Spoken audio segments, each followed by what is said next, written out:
Alabama, Calhoun, Clay, Cleburne, Coosa, Randolph, Talladega, and Tallapoosa.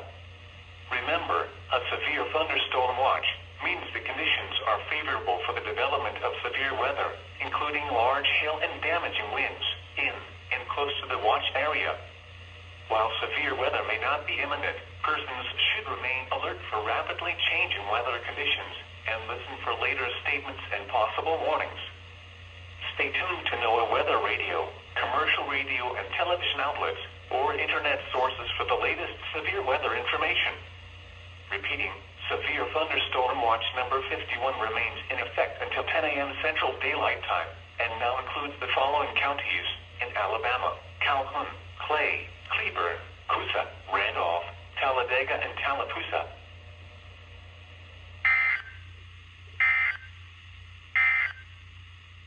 Severe thunderstorm watch number